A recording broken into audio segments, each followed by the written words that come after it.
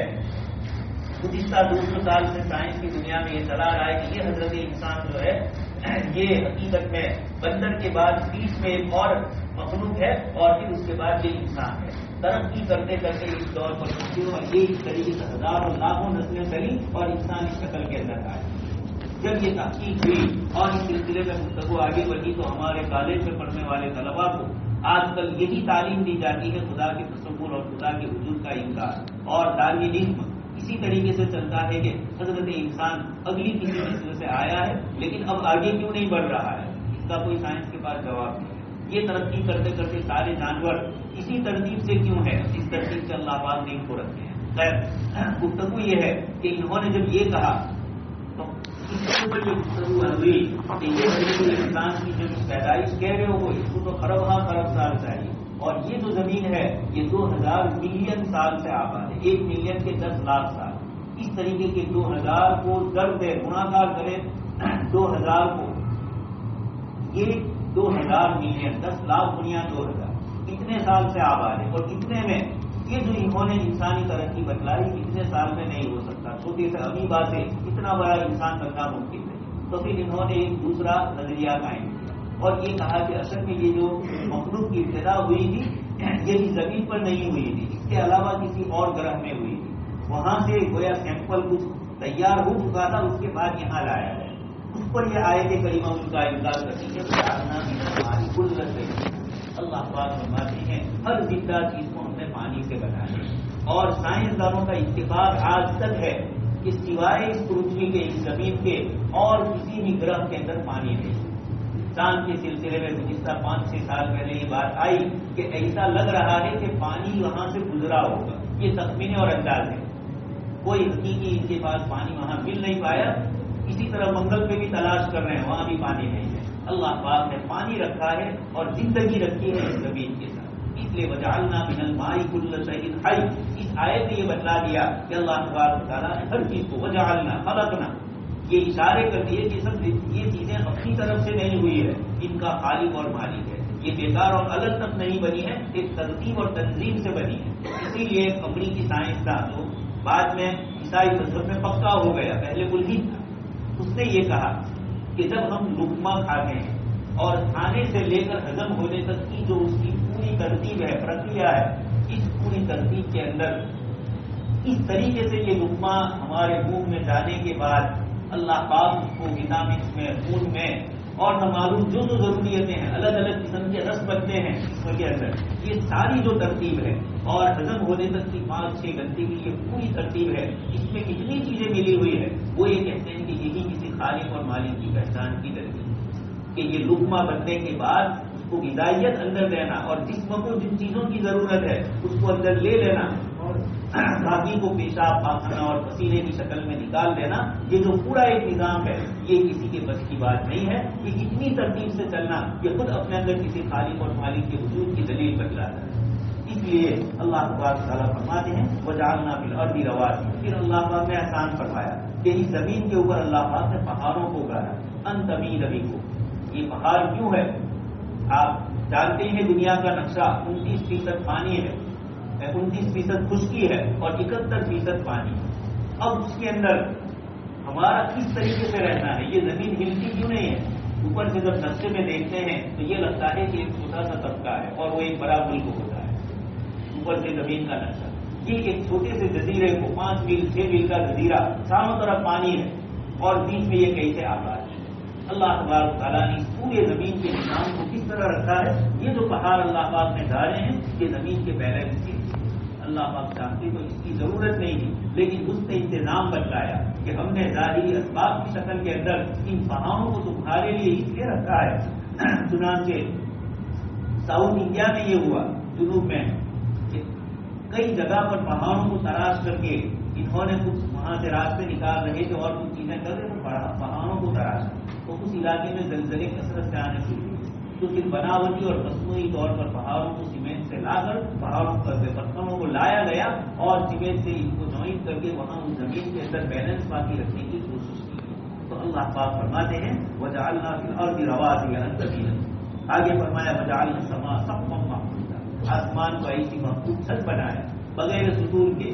اللہ پاک فرماتے ہل تری من فطور، بار بار دیکھو ثم ارجع البصر کرتین ينقلب الیک البصر خاسئا، تمہاری نگاہ واپس آئے گی ناکام ہو کر، لیکن تمہیں کہیں کوئی درار ہو، کوئی پتن نظر نہیں آئے. کروڑ سال سے یہ آسمان کا نظام ہے، زمین کا نظام ہے، کوئی کسی کی ضرورت نہیں، کوئی اس کے لیے میکینیکل کی ضرورت نہیں، کوئی کسی عضو کے اندر ادھر ادھر توڑ پھوڑ نہیں ہو رہی ہے. اللہ پاک فرماتی ہے ہماری خدائیت کی دلیل. یہ ساری چیزیں اللہ پاک نے ذکر فرمائی. اب اس کے بعد اللہ پاک کی توحید کے لیے سیدنا ابراہیم علیہ السلام کے واقعے کو ذکر کیا جا رہا ہے.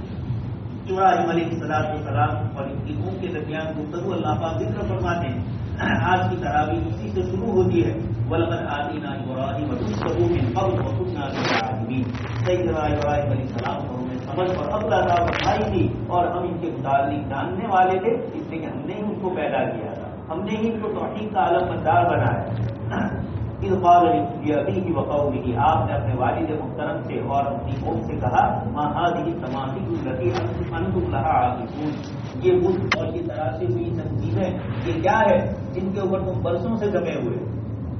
یہی جواب ہوتا ہے قالوا وجدنا آباءنا لها عابدين، ہم نے باپ داداؤں کو دیکھا کہ وہ اس کی عبادت کر رہے ہیں. اللہ پاک نے دوسری جگہ پر فرمایا کہ کیا تمہارے باپ دادا اگر غلط کرے تب بھی اس طرح ہو. یہاں بھی اللہ پاک نے فرمایا لقد کنتم انتم وآباؤکم فی ضلال مبین. ابراہیم علیہ السلام نے فرمایا باپ دادا سے چلی ہوئی چیز اللہ نے تمہیں عقل دی ہے، شعور دیا ہے، سمجھ دی ہے. اسی لیے آگے والی سورت کے اندر سورہ حج کے اخیر میں اللہ پاک نے اخیر رکوع میں فرمایا یا ایھا الناس ضرب مثل فاستمعوا له، اے انسانوں، یا ایھا المؤمنون نہیں کہا، ایمان والوں کو نہیں کہا، ساری انسانیت.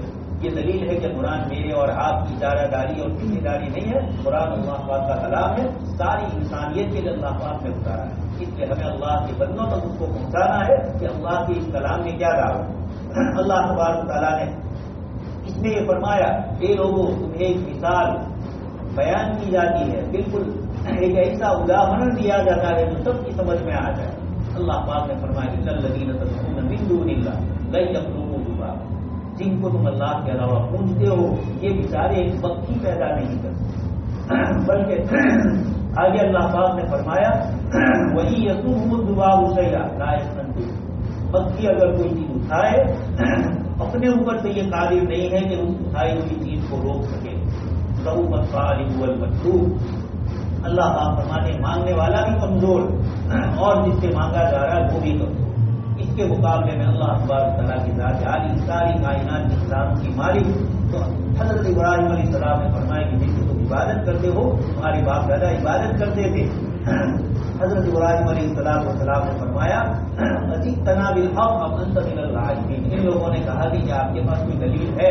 ابراہیم علیہ السلام نے فرمایا میرا پروردگار یہ نہیں ہے رب السماوات الذی والارض الذی فطر، میرا پروردگار وہ ہے جس نے آسمان اور زمین کو پیدا کیا. آگے ابراہیم علیہ السلام نے کہا میں تمہارے بتوں کے متعلق کچھ کروں گا. اور پھر اس کے بعد ایک دن میلے کا ہوا جس کے اندر یہ سب لوگ شہر سے باہر نکلے. ابراہیم علیہ السلام عنوان ہے، آپ نے انکار کر دیا، ان کی سقیم بیماری کا عذر پیش کیا. اور اس کے بعد جب یہ سب لوگ چلے گئے آپ بدھ خانے میں گئے اور آپ نے کلہاڑا لیا اور بڑے بدھ کو چھوڑ کر سارے جتنے بھی بدھ تھے ان سب کو توڑ دیا اور پھر کلہاڑا بڑے بدھ کی گردن کے اندر لگا دیا. یہ لوگ آنے کے بعد انہوں نے دیکھا من فعل هذا بآلهتنا انه لمن الظالمین، ظالم نے ایسا کیا ہمارے ساتھ. پھر آپس میں گفتگو ہوئی. قالوا سمعنا فتى يذكر يقال له ابراہیم، ہم نے ایک نوجوان کو اس کا تذکرہ کرتے ہوئے سنا تھا کہ میں بتوں کو توڑ دوں گا. حضرت ابراہیم علیہ السلام کی آیت اگلی میں ہی ہے، آپ نے فرمایا تھا اللہ لاقیدن اصنامکم، میں تمہارے بتوں کے متعلق کوئی تدبیر کروں گا. قالوا فأتوا به على أعين الناس، سب مجمع کے سامنے ان کو بلایا جائے. چنانچہ سب کی گواہی کے سامنے لایا گیا اور یہ پوچھا گیا أأنت فعلت هذا بآلهتنا یا ابراہیم، کہ ابراہیم آپ نے ہمارے بتوں کی یہ ضرورت بنائی.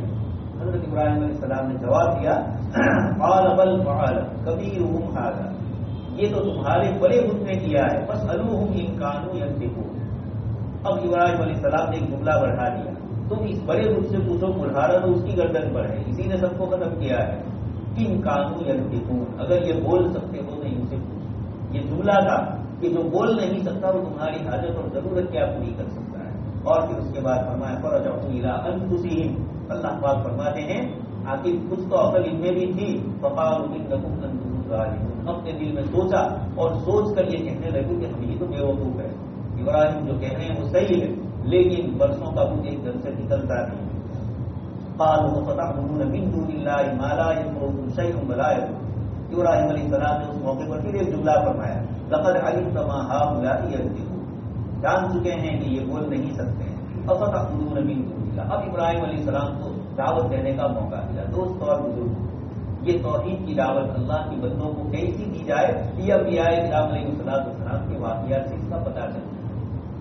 حضرت مولانا سید ابو الحسن علی ندوی رحمۃ اللہ علیہ فرسد اللہ کا مسئلہ تھا اور عورت کو 3 طلاق دینے کے بعد عدت کے دنوں کے خرچے کے بعد جب تک وہ دوسری شادی نہ کرے وہاں تک اس کا خرچہ دینے کی بات حکومت کی طرف سے چل رہی ہے اور شریعت میں جب تک وہ عدت پوری نہ کرے وہاں تک دینا ہے. اب یہ بات لے کر مولانا گئے گفتگو کرنے کے لیے. اس وقت راجیو گاندھی وزیر اعظم تھے، 1986 کی بات کر رہا ہوں. اب اس کو کس طرح سمجھایا جائے. اتفاق یہ ہوا کہ اسی طرح رمضان کے دن تھے اور حضرت مولانا اور آپ کے ساتھ دوسرے علماء سے پرسن اللہ کی ذمہ دار وہ سب وہاں پہنچے اور اتفاق سے سب سے پہلے ان لوگوں نے پانی پیش کیا. سبھی روزے سے تھے تو سب نے پانی کا انکار کر دیا. راجیو گاندھی نے مولانا سے کہا کہ اتنی شدید گرمی تھی آپ دیکھ رہے ہیں اس وقت، اور اسی لیے ابھی ایک صاحب نے ایک شعر بھیجا میرے اوپر بہت اچھا تھا کہ عجیب ہے مسلمان کی اللہ سے تعلق والی، وضو کر رہا ہے پانی ڈھیر پڑا ہوا ہے اور حلق کے اندر پریشانی، آنکھوں کے سامنے پانی ہے لیکن پانی استعمال نہیں کر سکتا. چپ چاپ کی تنہائی میں بھی روزہ توڑ سکتا ہے لیکن نہیں توڑتا ہے. اسی لیے استو بلی حدیث قدسی میں اللہ پاک نے فرمایا روزہ خالص میرے لیے بچا رکھتا ہے، اس میں کوئی ریاکاری نہیں. خیر مولانا نے کہا یہی بات سمجھانے ہم آپ کو آئے، یہ اب موقع ہے. اس نے یہ کہا کہ آپ اس میں گرمی کے روزے کو سردی کے دنوں میں بارش کے دنوں میں تبدیل نہیں کر سکتے. ان کے یہاں تو ہے کبھی عظیم مان کر کے ادھر اور ادھر کر دیتے. مکہ کے مشرقین محرم کو کبھی اس مہینے میں اور اس مہینے کو محرم میں کر دیتے تھے. اللہ تبارک تعالیٰ نے 10ویں پارے میں اس کا ذکر بھی فرمایا انما النسیء زیادۃ، یہ 4 مہینے غربت والے انہوں نے ادھر ادھر کر دیے. حضرت مولانا علی میاں صاحب نے فرمایا کہ ہم آپ کو یہی سمجھانے آئے ہیں کہ یہ جو شریعت ہے یہ اللہ پاک کی طرف سے اتارا ہے اور قرآن کریم نے ہمیں عزت کرنے کے خرچے کا حکم فرمایا. ہم اپنی طرف سے اس میں زیادتی نہیں کر سکتے لیکن موقع مل گیا اس پانی سے. اللہ پاک نے راجیو گاندھی ہی کی زبان سے نکلوایا کہ آپ لوگ رمضان کو ادھر ادھر کیوں نہیں کر سکتے. مولانا نے فرمایا یہ اللہ پاک کی طرف سے یہ نظام ہے بندے کی آزمائش. ان کے یہاں مہینہ چونکہ جب بھی ادھر ادھر ہوتا ہے انگریزی مہینے سے جو کمی ہوتی ہے 11 دن کی چاند کی یہ اس کے ادھک ماس کے ذریعے تلافی کر لیتے ہیں. ہمارے یہاں یہ نہیں. ہمارے یہاں گرمی میں بھی روزہ آ رہا ہے, سردی میں بھی آ رہا ہے, بارش میں بھی آ رہا ہے. 8 گھنٹے کا آیا تب بھی رکھیں گے, 18 گھنٹے کا ہوا تب بھی رکھیں گے. دیکھ رہے ہیں اس وقت بھی افریقی ملکوں کے اندر مختصر ہے اور یوروپ کے ملکوں کے اندر 20-22 گھنٹے, سویڈن ناروے اور زیادہ یہ, اور ہمارے یہاں بھی 14-15 گھنٹے. یہ اس طرح کا جو اللہ پاک کا نظام ہے مومن کا امتحان ہے. اس کو راحت بھی ملتی ہے, امتحان بھی ہوتا ہے.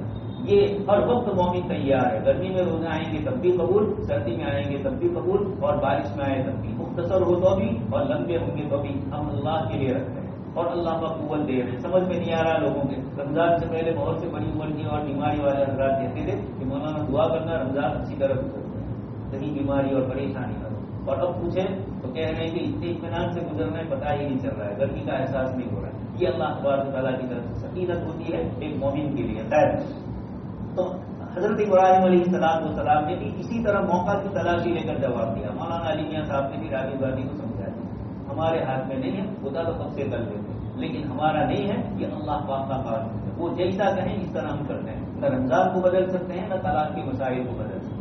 اس طرح مولانا نے جواب دیا. حضرت ابراہیم علیہ السلام نے بھی ایک مومن اور ایک موحد ہو کر اور موحدین کے سردار ملت ابیکم ابراہیم, اللہ پاک نے اس امت کا نام جو مسلمہ رکھا, یہ کس نے رکھا؟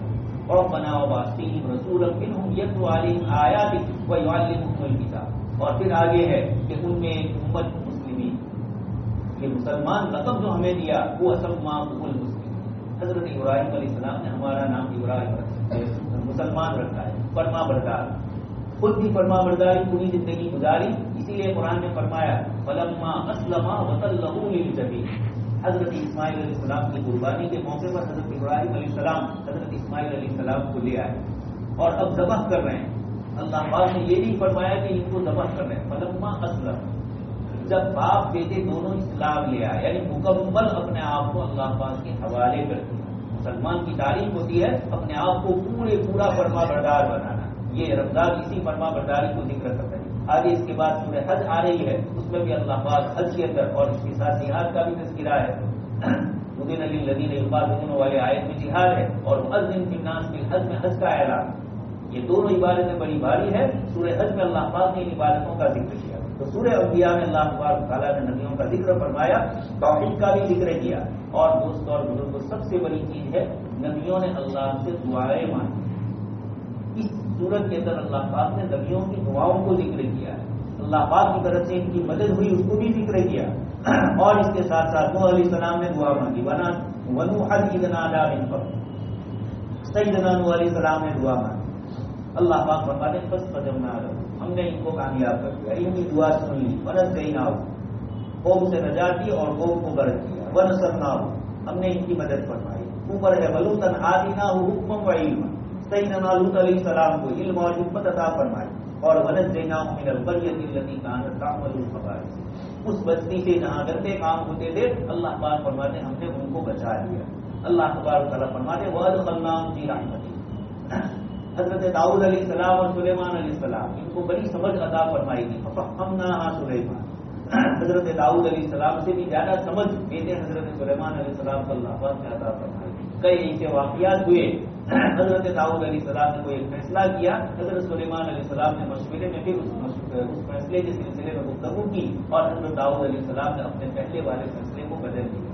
یہ بتلایا فہم اور سمجھ یہ اللہ پاک کی طرف سے بہت بڑی دین ہوتی ہے. میں یؤتی الحکمہ فقد اوتی خیرا کثیرا. اللہ پاک جس شخص کو حکمت اور دین کی فہم اور سمجھ دیتے ہیں یہ اللہ پاک کا بڑا احسان ہوتا ہے. اس لیے چاہے دنیا ہو یا نہ ہو, دین ہے, دین کی سمجھ ہے, تو یہ سب سے بڑی چیز. قرآن کریم میں بڑے بڑے سمجھداروں کی قصے ذکر کیے, بڑے مالداروں کے, بڑے حکومت والوں کی قصے ذکر کیے, لیکن اللہ پاک نے ان کو غرق. ایک طرف فرعون ہے اور ایک طرف فرعون ہی کی قوم کے مومن مرد ہے. وقال رجل مؤمن من آل فرعون, انہوں نے اتنی سمجھداری کی باتیں کی اور اس کے مقابلے میں فرعون کی باتیں غرال گمراہی والی, کوئی بات صحیح نہیں. اپنی قوم کو سمجھانے کے لیے، بیوقوف بنانے کے لیے کل کی تراویح میں آیتیں گزری، ان ہذان لصاحبان یریدان ان یخرجاکم من ارضکم، کہ یہ دونوں حضرت موسیٰ علیہ السلام اور حضرت ہارون علیہ السلام، یہ دونوں نعوذ باللہ جادوگر ہیں اور مصر کی زمین سے تم کو نکالنے کے لیے آئے. ساری حکومت کا خزانہ ان کے قبضے میں. حضرت موسیٰ اور حضرت ہارون بنی اسرائیل میں سے جن کو کمزور سمجھا گیا، جن کے بچوں کو قتل کیا جا رہا ہے، عورتوں کو زندہ چھوڑا جا رہا ہے کام کاج کے لیے، ایک ایسی قوم استضعفوا فی الارض، جس کو زمین میں سب سے کمزور سمجھا گیا، ایسی پوری قوم ہے.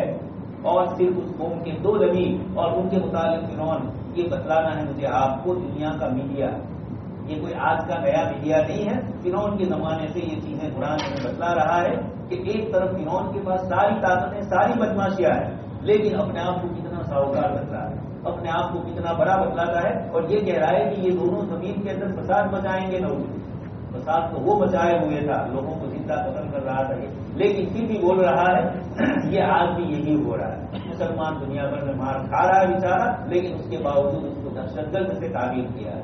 اس کو اس طریقے کے جملے اس کے متعلق استعمال کیے جاتے ہیں کہ یہ بنیاد پرست ہے، ڈنڈا منتل لوگ ہیں.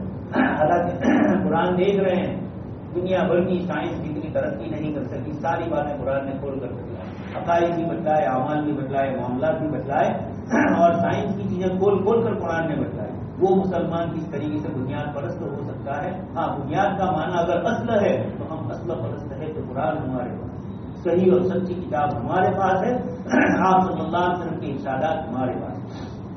لیکن بنیاد پرست کا لفظ اصل میں آیا ہے عیسائیوں کے، یہ جو کٹرواد کا لفظ آیا ہے اصل میں عیسائیوں کے لیے، اس لیے کہ وہاں یہ ہوا کہ بائبل کے الفاظ کو ہی سب کچھ سمجھا ہے.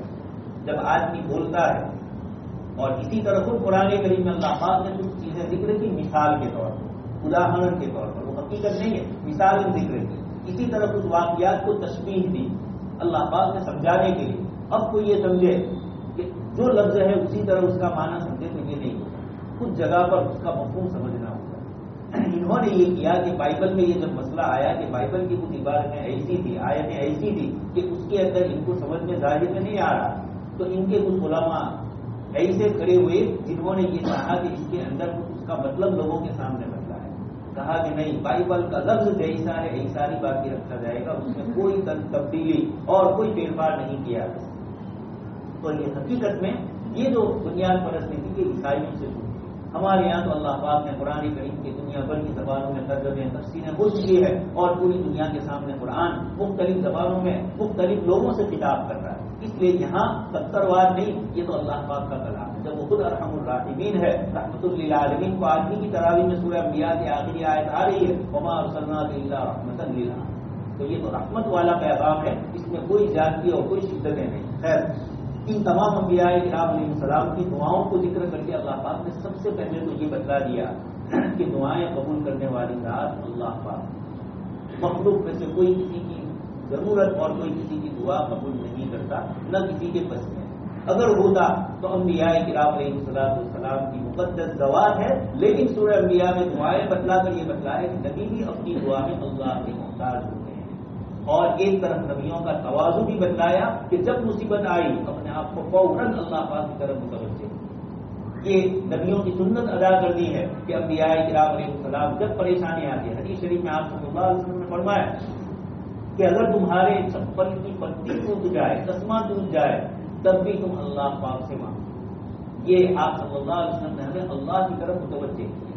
تصور یہ ہو کہ میرا خدا ساری ان تمام چیزوں کا مالک، ان تمام چیزوں کے دینے کا بندے کے ذریعے بھی وہی اختیار رکھتا ہے، وہی بندے کے دل میں ڈالے گا تو مجھے ملے گا، اس کے لیے بغیر اور اس کے دل میں ڈالے بغیر کہیں کسی سے نہیں ملتا. نبیوں نے دعائیں فرمائی، ان دعاؤں میں نبیوں کی عاجزی اور مسکنت معلوم ہوتی ہے. حضرت سلیمان اور داؤد علیہ السلام اتنی حکومتیں دی اللہ پاک نے، ہواؤں کے اوپر حکومت. حضرت داؤد علیہ السلام صنعت له سلم، اللہ پاک نے ان کے لیے وَأَلَنَّا لَهُ الْحَدِيدَ، لوہے کو موم کر دیا تھا، اور ساری چیزیں حضرت داؤد علیہ السلام کے لیے آسان ہوئی. حضرت سلیمان علیہ السلام کے لیے ہوا کے اوپر آپ کو ہوا کا سفر عاصفۃ تجری بأمرہ إلى الأرض التي باركنا فيها، دور دور کا سفر حضرت سلیمان علیہ السلام کے لیے آسان ہو گیا. غدوها شہر ورواحها شہر، دوسری ایک آیت میں اللہ پاک نے فرمایا ایک ایک مہینے کی مسافت چند گھنٹوں کے اندر طے کر لیتے تھے، لیکن اس کے باوجود یہ اللہ پاک کی طرف متوجہ ہوتے۔ آگے حضرت ایوب علیہ السلام کا ذکر کیا، اللہ پاک نے ان کو آزمائش میں ڈالا۔ شیطان نے کہا کہ حضرت ایوب علیہ السلام آپ کی دعا اس لیے کرتے ہیں کہ مالدار ہیں، زمین جائیداد والے ہیں، بال بچوں والے ہیں۔ اللہ پاک کی طرف سے امتحان مقصود ہوا کہ حضرت ایوب علیہ السلام سے یہ چیزیں اللہ پاک نے آہستہ آہستہ لے لی۔ شیطان کو بتلایا کہ دیکھیے جس وقت ان کے پاس سب چیزیں تھیں تب بھی وہ اللہ کی طرف متوجہ، اور جب سب چیزیں لے لی گئی، بیمار ہو گئے، اکیلی بیوی ایک رہی آپ کے پاس، سب لوگوں نے ساتھ چھوڑ دیا، تب بھی حضرت ایوب علیہ السلام اللہ کی بات میں مشغول رہے۔ رب انی مسنی، اور دعا میں بھی یہ جملہ کہا انی مسنی الضر، یہ نہیں کہا کہ باری تعالیٰ آپ نے مجھے تکلیف دی، یہ بے ادبی ہے۔ اس لیے حضرت ایوب علیہ السلام نے یہ فرمایا، دوسری جگہ پر فرمایا کہ شیطان نے مجھے پریشان کیا، کیونکہ شیطان ہی نے میرے متعلق یہ بات کہی، تو شیطان نے مجھے پریشان کیا۔ یہاں انی مسنی الضر، مجھے تکلیف پہنچی، وہ انت ارحم الراحمین، یہ نہیں کہا کہ رحم کیجیے، مجھے تکلیف ہے اور آپ کی ذات عالی رحم کرنے والی ہے، نتیجہ یہ کہ آپ اس پر رحم فرمائیے، لیکن ادب کے ساتھ مانگا۔ اور پھر اللہ پاک فرماتے ہیں فاستجبنا لہ، نبیوں نے جتنی دعائیں کی اللہ پاک نے ان کی دعائیں قبول فرمائی۔ حضرت موسیٰ علیہ السلام اور حضرت ہارون علیہ السلام نے دعائیں کی اور اللہ پاک نے فرمایا فاستجبنا لہ، اور یہ فرمایا کہ ہم نے تمہاری دعا قبول کر لی۔ دوسری ایک آیت میں یہ بھی ہے کل کی تراویح، اللہ پاک فرماتے ہیں ہم نے قبول کر لی، اور برسوں کے بعد دعا کی قبولیت کے آثار ہوئے۔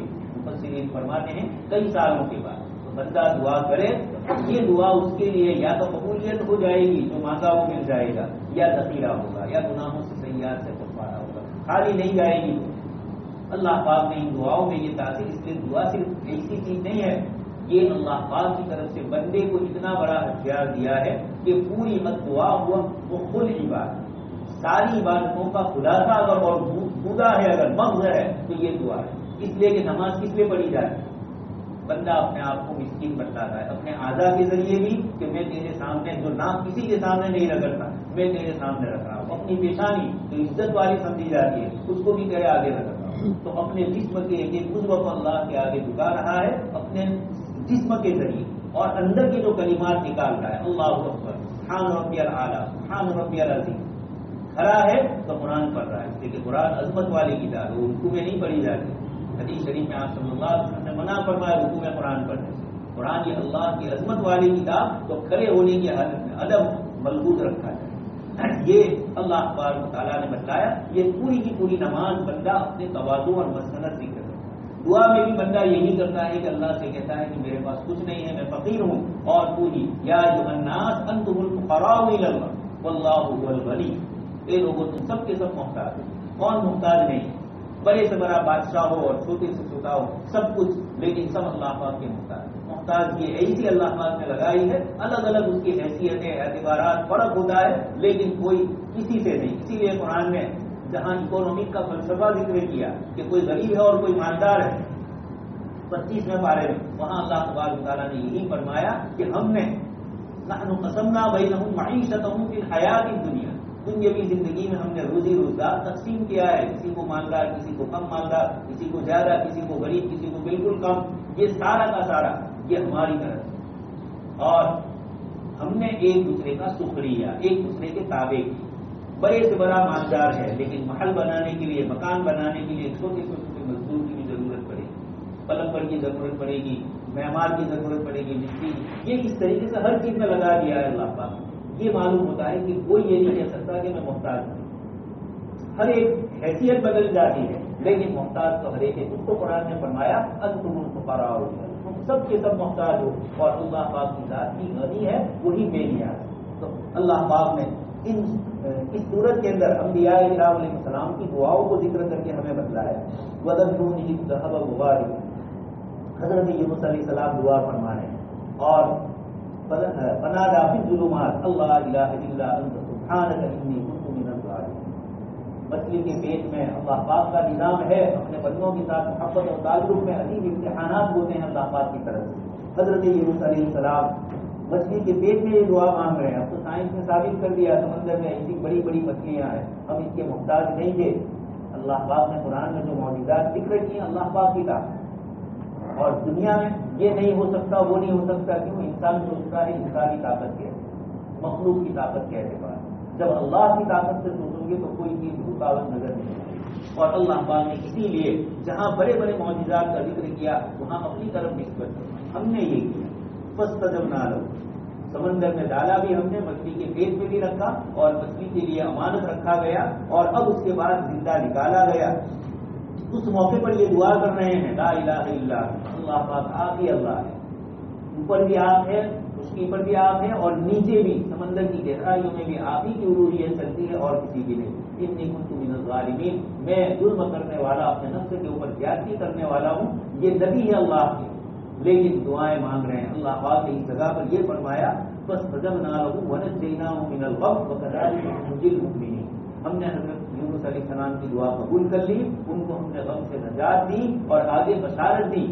وکذلک ننجی المؤمنین، حضرت عبداللہ بن عباس رضی اللہ عنہ تفسیر قرآن اس آیت کے متحد فرماتے ہیں کہ اللہ پاک نے یونس علیہ السلام کی دعا قبول کر کے ہمیں بشارت دی کہ جیسے ان کا غم دور کیا، اس لیے جب مومن کو کوئی غم اور پریشانی ہو کسی بھی قسم کی، دنیاوی ہو اخروی ہو، اولاد کے سلسلے کی ہو، مال کے سلسلے کی ہو، اور ایجوکیشن کے سلسلے کی، اسٹوڈنٹ کو کوئی بھی پریشانی ہو، اللہ پاک فرماتے ہیں وَكَذَلِكَ نُنجِي الْمُؤْمِنِينَ، یہ غم سے نجات ہم ہی دینے والے ہیں۔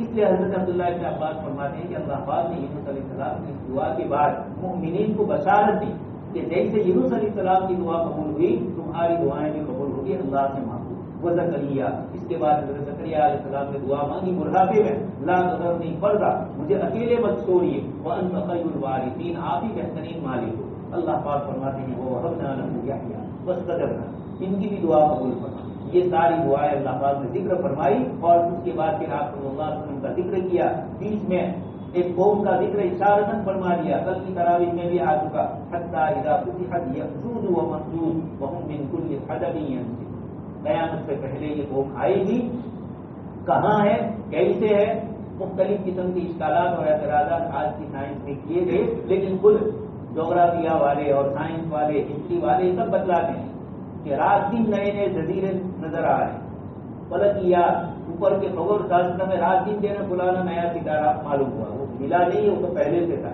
آپ کی علم کی کمی تھی، آپ نہیں جانتے تھے۔ تھوڑے سال پہلے، ابھی 4-5 سال پہلے سائنسدانوں نے، جو میڈیکل سائنس والے، انہوں نے یہ کہا کہ رات دن سائنسداں انسانی بدن کو چیرتے تھے اور پیٹ اور جسر اور ان سب چیزوں کے اندر الگ الگ آپریشن کرتے تھے، لیکن ایک چھوٹا سا عضو تھا، اس کا نام بھی ان کے یہاں ہے، اس سے پتا، یعنی کاٹتے تھے، سب کچھ کرتے تھے، نظر اس طرف نہیں جاتی۔ یہ عجیب و غریب ہزاروں اور لاکھوں دنیا بھر کے اندر میڈیکل کیمپ لگے ہوئے ہیں اور یہ سب یہ کرنا ہے آپریشن، لیکن کسی کی نظر نہیں۔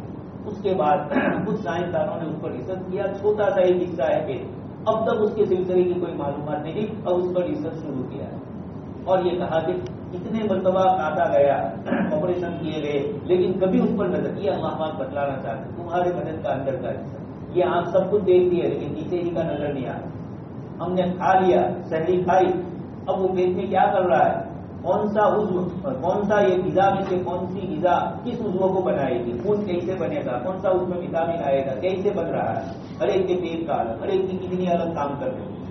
حضرت مولانا تقی صاحب نے لکھا ہے، پاکستان کے بہت بڑے یہ کڈنی کے اسپیشلسٹ ہیں، ان سے مولانا نے کہا کہ آپ لوگ ایسا کیوں نہیں کرتے، کڈنی میں جتنی بیماریاں پھیل رہی ہے تو آپ مصنوعی بناوٹی کرترم آپ یہ بنا لیجئے اور اس کے ذریعے چلائیے، جیسے دوسرے بہت سارے اردو بنائے ہیں، اس کو بھی بنائیے۔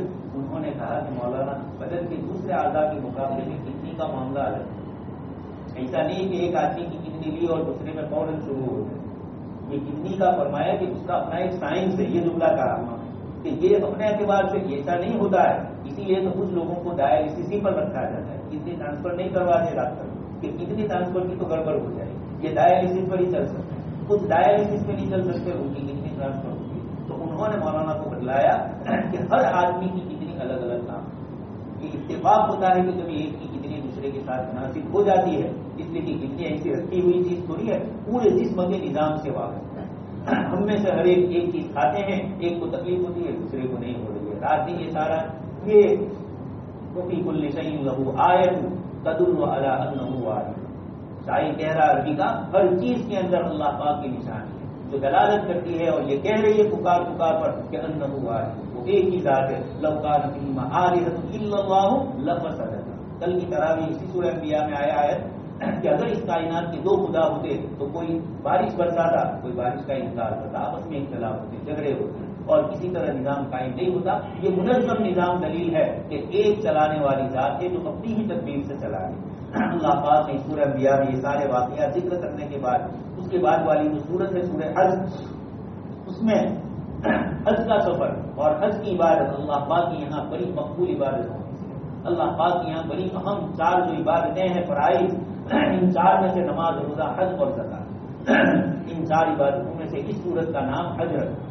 آگے حج کے مسائل بھی ذکر کیے, ابراہیم علیہ السلام کا قصہ بھی ذکر کیا, اس کی زندہ میں قربانی کے مسائل بھی ذکر کیے اور اخلاص کو بتلایا. لن ینال اللہ لحومها ولا دماؤها, اللہ پاک کو تمہارا گوشت اور خون نہیں پہنچتا ہے, ولکن ینالہ التقوی, تمہارے جانور کا تقوی پہنچتا ہے. یہ حج کے سلسلے میں بھی ابراہیم علیہ السلام کو کہا گیا وَأَذِّن فِي النَّاسِ, لوگوں میں اعلان کیجیے اور لوگ آپ کے پاس دوڑتے ہوئے آئیں. مِن كُلِّ فَجٍّ عَمِيقٍ, دور دراز سے اس وقت کی آواز لگی ہے.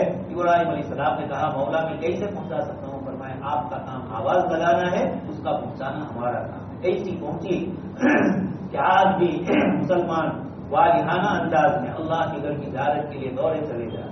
جو ایک مرتبہ گیا بار بار اس کو جانے کی, پھر اللہ پاک نے مغناطیس, لوگ چنبک جیسے ہوتا ہے وہ کھینچتا ہے لوہے کو, اس طرح کعبۃ اللہ یہ مغناطیس ہے, مومن کو اپنی طرف کھینچتا ہے. کمزور سے کمزور ایمان والا مومن بھی اگر اللہ کے گھر کی زیارت نصیب ہو جائے تو خوش ہو جاتا ہے, وہ اس کو اپنی سعادت سمجھتا ہے. تو اللہ پاک نے اس حج کے سفر کو ذکر کیا. ابراہیم علیہ السلام نے اعلان کیا اور قیامت تک امت دوڑتی ہوئی چلی جائے گی. آج بھی دیکھ رہے ہیں والہانہ انداز میں عمرہ میں بھی حج میں بھی یہ اللہ کے بندے جا رہے ہیں, لیکن حج کے سفر کو جو شروع کیا اللہ پاک نے, سورت جو شروع فرمائی, سورت کا نام حج رکھا گیا اور سورت کی ابتدا جو ہو رہی وہ قیامت کے منظر سے, میدان حشر کے منظر سے.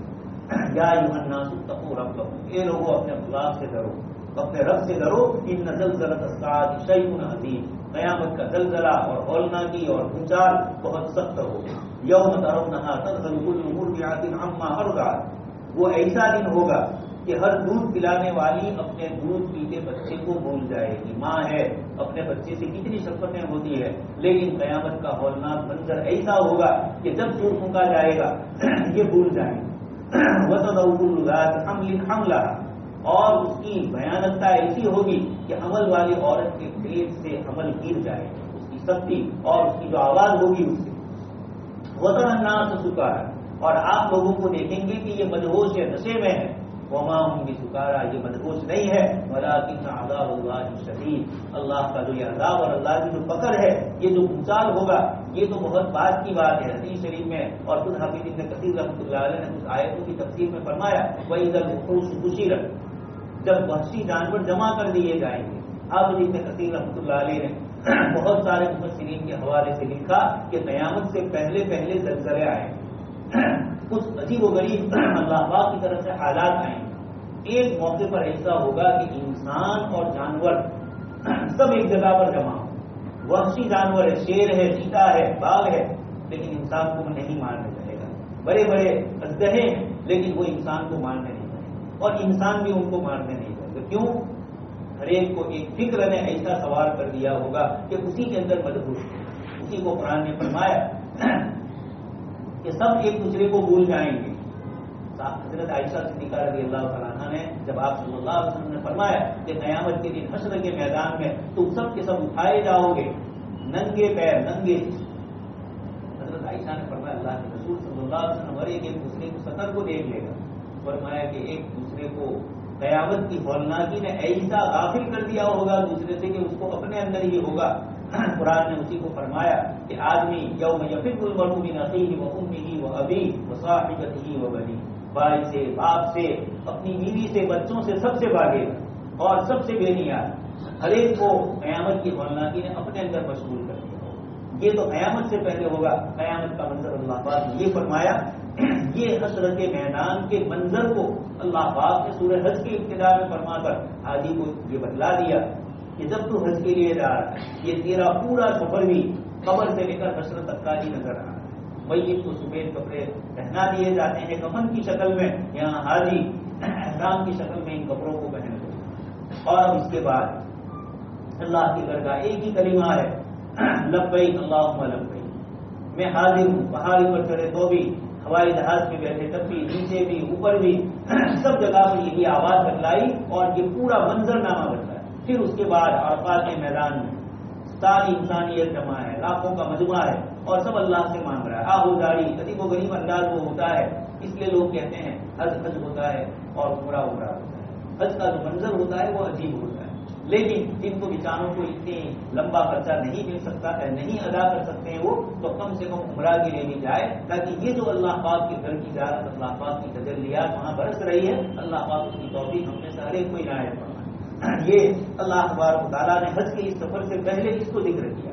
امام غزالی رحمۃ اللہ علیہ نے بتلایا کہ حج کے دن آدمی انتہائی پریشان، صبح سویرے ایک تو عرفات کے میدان سے نکلا ہے شام کو مغرب کے بعد، مغرب کی اذان ہوئی، ٹائم ہوا لیکن نماز نہیں پڑھی، اور جا رہا ہے وہ مزدلفہ کی طرف۔ مزدلفہ وہاں پہنچ رہے ہیں اور فجر سے پہلے وہاں سے نکل رہے ہیں، یعنی سورج کے نکلنے سے پہلے فجر کی نماز کے فوراً بعد تھوڑی دیر ٹھہرنا ہے، اور پھر اس کے بعد وہاں سے نکلنا ہے، اور پھر اس کے بعد شیطان کو گردنی مارنا ہے، بیت اللہ کا طواف کرنا ہے۔ یہ ساری گرمی ہے، پریشانی ہے، تکلیف ہے، یہ قیامت کے منظر کو یاد دلایا۔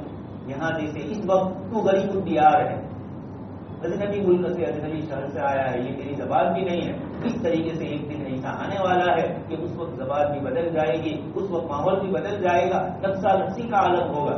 باپ بیٹے سے کہے گا، اپنی بیوی سے کہے گا، حدیث شریف کی کتابوں میں آتا ہے کہ آدمی اپنی بیوی سے کہے گا قیامت میں کہ میں تیرے لیے کیسا شوہر تھا، وہ تعریف کرے گی کہ آپ بہت اچھے۔ باپ اپنے بیٹے سے پوچھے گا میں تیرے لیے کیسا تھا، بیٹا کہے گا کہ آپ میرے لیے بہت اچھے باپ تھے۔ اب وہ باپ کہے گا یا شوہر کہے گا کہ ایک نیکی مجھے دے، یہ لوگ کہیں گے کہ آپ کو جس کی ضرورت ہے ہمیں بھی اس کی ضرورت ہے۔ دنیا بھر کی یہ ساری رشتے داریاں وہاں ختم ہو جائے گی۔ یہ آپ جس کے لیے گناہ کر رہا ہے، حرام کا ارتکاب کیا جا رہا ہے، جن بچوں اور عورتوں کو راضی رکھنے کے لیے کل قیامت کے دن وہ چھوڑ دیتے ہیں۔ بچپن میں اسکول میں پاس پڑھا تھا، والدین والیہ گزارا تھا، آپ سن ہی چکے ہیں، وہاں بھی یہی تھا۔ اس کو پوچھا نارد منی نے کہ بھائی کیا یہ سب تیرے گناہ میں شریک ہوں گے، یہ تو قصہ ہے، لیکن یہ حقائق کو کھول رہا ہے۔ ہم میں سے ہر ایک کا یہی حال ہے، ہم اسی طریقے سے کر رہے ہیں، اور کل قیامت کے دن جب اللہ پاک پوچھیں گے، اسی لیے فرمایا ان من ازواجکم و اولادکم عدو، ساری عورتیں اور سارے بچے دشمن نہیں ہوتے ہیں، لیکن اولاد میں سے کوئی تمہارا دشمن ہوتا ہے، مراد یہ کہ وہ تمہارے آخرت کو خراب کرتا ہے، اس کے کہنے پر تم گناہ میں مبتلا ہوتے ہو، حرام میں چلتے ہو، اللہ کی ناراض کی ہوئی چیزوں کو بھی عمل میں لے آتے ہو، اللہ کے بندوں کو ستاتے ہو، اپنی اولاد کے لیے، اپنی بیوی کے لیے انصاف سے کام نہیں لیتے۔ یہ سارا کا سارا یہ منظر وہاں ہوگا۔ اللہ تبارک تعالیٰ اس حج کے منظر میں ہمیں اس آخرت کے منظر کی یاد دہانی کروا ہے۔ اللہ تبارک تعالیٰ وہاں حفاظت فرمائے۔ اللہ پاک نے اس موقع پر قیامت کے منظر کو ذکر کرتے ہوئے انسان کی اپنی پیدائش کا پھر دوبارہ ذکر کیا یہاں بھی، اور آج کی تراویح میں جو 18واں پارہ شروع ہوتا ہے وہاں بھی انسان کو بتلایا کہ کس طریقے سے من تراب ثم من نطفۃ، آدم علیہ السلام کو مٹی سے بنایا، اور اولاد آدم کو نطفے سے، منی کے قطرے سے بنایا، ثم من علقۃ، اور پھر اس کے بعد وہی دوسرا بنتا ہے، پھر اس کے بعد اور مزید شکل بنتی ہے، ونقر فی الارحام، ماں کی رحم دانی کے اندر، اور اس کو اللہ پاک نے دوسری جگہ فرمایا تین اندھیریوں کے اندر، ثم نخرجکم طفلا، پھر بچے کی شکل میں ماں کی پیٹ سے نکلتا ہے، پھر جوان ہوتے ہو، ومنکم من یتوفی، کچھ جوانی میں ہی انتقال کر جاتے ہیں، ومنکم من یرد الی ارذل العمر، اور کچھ وہ ہوتے ہیں جو بڑھاپے کو ہوتے ہیں، بڑھاپے کی عمر قرآن نے اس کو فرمایا لکی لا یعلم بعد علم شیئا، جاننے کے بعد بھول جائے۔ 5 منٹ پہلے بڑی عمر کے چاچا ہے، پوچھ رہے ہیں کہ بیٹا یہ کیا ہے، یا یہ کیا کہا، کون آیا، پھر 5 منٹ کے بعد آپ سے پوچھیں گے کہ کون آیا، آپ کہیں گے کہ ابھی تو بتلایا تھا، قرآن کہہ رہا ہے کہ نہیں، اس کا قصور نہیں ہے، یہ ہماری طرف سے میموری میں اب گڑبڑ آ گئی۔ لکی لا یعلم من بعد علم شیئا ثم رددناہ اسفل سافلین، عمر کے اس مرحلے پر پہنچ جاتے ہیں، پھر آدمی اس کو بھول جاتا ہے، ابھی کہا اور پھر بھول گئے۔ اللہ پاک فرماتے ہیں بڑے سے بڑا سائنٹسٹ ہو، بڑے سے بڑا دنیا کا اپنے آپ کو سمجھدار بتلانے والا بڑھاپا جب آتا ہے تو وہ اپنی ساری حقائق کو لے کر آتا ہے، پھر وہ چیز نہیں چلتی ہے، تو کتنا ہی قداور اور مضبوط ہو۔ ایک جوان چل رہا تھا اکڑ کے، ایک بزرگ نے اس کو کہا کہ بھائی اتنا اکڑ کے مت چل، کہا کہ میں جوان آدمی، فرمایا کہ تو جوان تو ہے لیکن تیری پوری حقیقت کیا ہے، اول کا پیدائش سے پہلے تو ایک نطفہ تھا اور پھر اس کے بعد آخر کے اندر انتقال کرے گا. آخر تقسیم 2-4 گھنٹے کے بعد بدن سے بدبو آنا شروع ہو جائے, بدن کے اندر کی دوسری گندی چیزیں نکلنا شروع ہو جائے. یہ اللہ پاک نے حضرت حکیم الاسلام قاری طیب صاحب رحمۃ اللہ علیہ فرماتے ہیں کہ اللہ پاک نے اوپر چمڑی رکھ دی ہے, اندر کیا ہے؟ سب یہ سیال مادے, گندگی اور یہ سب کچھ چیزیں. اسی لیے تو ایک آدمی زخمی ہوتا ہے ہم دیکھ نہیں سکتے, ایک دم عجیب لگتا ہے, حالانکہ وہی انسان ہے لیکن چمڑی اوپر سے ہٹ گئی تو عجیب ڈراؤنی سی شکل نظر آئے. یہ اللہ پاک نے ہماری حقیقت بتائی. تو اس بزرگ نے کہا کہ تیری ابتدا تو نطفے سے ہے اور تیری انتہا مردار ہے, اور ان سب کے بیچ میں تو پیٹ میں گندگیاں لے کے گھوم رہا ہے. اندر کی پیشاب پاخانہ کی بھی گندگی ہے, کھانے کے بعد بدن کے اور دوسرے جو خون پیپ وغیرہ اور دوسرے کئی الگ الگ سیال مادے اللہ پاک نے رس رکھے ہوئے, یہ سب گندے. اللہ پاک فرماتے ہیں یہ تیری حقیقت ہے. اس جگہ پر بھی اللہ پاک نے یہی فرمایا یہ اللہ پاک نے انسانی کیفیت. آگے اس کے بعد یہ بھی فرمایا ہے ثم قسمنا العظام لحما, ہم نے ہڈیوں کے اوپر گوشت چڑھایا. یہ اللہ پاک نے انسانی تخلیق کو پورا ذکر کیا اور آج کی سائنس نے اس کو قبول کیا. عبدالعزیز یونیورسٹی میں دنیا بھر کے 3 بڑے سائنسدانوں کو انہوں نے بلایا اور قرآن کریم کی یہ جو آیتیں ہیں انسانی پیدائش کے سلسلے کی, ان سب کا پیپر دیا اور ان کو کہا کہ اس کو سائنس کی روشنی میں قرآن نے جو فرمایا یہ ضرورت نہیں تھی ان سے تصدیق کروانے کی. وہ بیچارے کیا کرتے, وہ انسان جو خود اسی مرحلے سے گزرا ہے وہ اللہ کی بنائی ہوئی انسانی تخلیق کو کیا جائے. لیکن انہوں نے ریسرچ کرنے کے بعد یہ کہا کہ وہی ترتیب ہے انسانی پیدائش کی جو قرآن نے ذکر کی. اسی لیے ایک سائنسداں ایمان لے آئے, انہوں نے یہ کہا کہ قرآن نے یہ ترتیب جو بتلائی ہے یہ ترتیب انسانوں نے کب جانا جب کیمرہ اندر ڈالنا شروع ہوا. آج سے 150 سال سے کیمرے شروع ہوئے, لیکن وہ ابھی اتنے اچھے نہیں تھے جسے اس وقت ہے. ترقی کرتی ہے سائنس اور ٹیکنالوجی, نئی سے نئی چیز. تو یہ کیمرے جس وقت ڈالے گئے اس وقت ہم کو پتا چلا, وہ یہ کہہ رہے ہیں سائنس کا, اور ہمیں انسانی تخلیق کا پتا چلا. اور 1400 سال سے محمد صلی اللہ علیہ وسلم کے ذریعے اس قرآن کی جو آیتیں اتری اس میں یہ فرمایا, معلوم ہوا کہ یہ ان کا اپنا کلام نہیں ہے, حضرت محمد صلی اللہ علیہ وسلم کا نہیں ہے. اس کو سائنس نے ان کی طرف کی, یہ اللہ کا اس ذات کا ہے جس نے انسان کو بنایا ہے, وہی اس کی تخلیق. الا یعلم من خلق وهو اللطیف الخبیر. جس ذات نے انسان کو بنایا وہ نہیں جانے گا تو کون جائے گا. وهو اللطیف الخبیر, باریک سے باریک اور لطیف سے لطیف, ذرے سے ذرے جو ہماری ان کیمروں میں نہ آئے, بڑے سے بڑے ڈیجیٹل کیمروں میں نہ آ سکے, اللہ کے کیمرے میں وہ موجود. اللہ پاک نے فرمایا ہم نے انسان کو پیدا کیا, وَنَعْلَمُ مَا تُوَسْوِسُ بِهِ نَفْسُهُ, اس کے دل میں کیا گزرتا ہے ہم جانتے ہیں. آج تک کسی سائنس نے یہ اعلیٰ ایجاد نہیں کیا کہ میں اور آپ ہم سب بیٹھے ہوئے ہیں اور اللہ پاک نے ایک سوچ رکھی ہے. انسان اپنے دماغ میں کیا کیا سوچتا ہے, 2 منٹ میں ادھر سے ادھر دنیا بھر کی تبدیل کر لیتا ہے. اتنی سوچ لوگوں کی پاس ہوتی ہے, کہاں کہاں کیا سوچ, لیکن پڑوس میں وہ بیٹھا ہے کیا سوچ رہا ہے نہ آپ جانتے ہیں نہ میں جانتا ہوں. اللہ پاک فرماتے ہیں میں ان وسوسوں کو بھی جانتا ہوں. یہ اللہ ہی کی ذات جان سکتی ہے. سائنس بہت دعوے کر رہی ہے کہ ایسی مشین نکلے گی کہ بازو میں بیٹھنے والا کیا کر رہا ہے کیا سوچ رہا ہے, یہ ہو رہا ہے, آپ جان لیں گے. دین میں بلانا یہ سب جان لیں گے, اور اللہ پاک کی ذات جانتی ہے اور یقینی جانتی ہے. یہ تو ابھی وسوسے کے درجے کی بات ہے, سب کے درجے کی ہے کہ مشین ایسی ایجاد ہو بھی سکی. اللہ پاک نے اپنی قدرت اور طاقت کے ذریعے ہمیں اس سورہ حج میں اس آخرت کے مناظر کو ذکر کرنے کے بعد ہمیں اپنی طرف متوجہ فرمایا ہے. اللہ تبارک تعالیٰ سے دعا ہے کہ اللہ تبارک تعالیٰ صحیح بات ہم سب کو عمل کرنے کی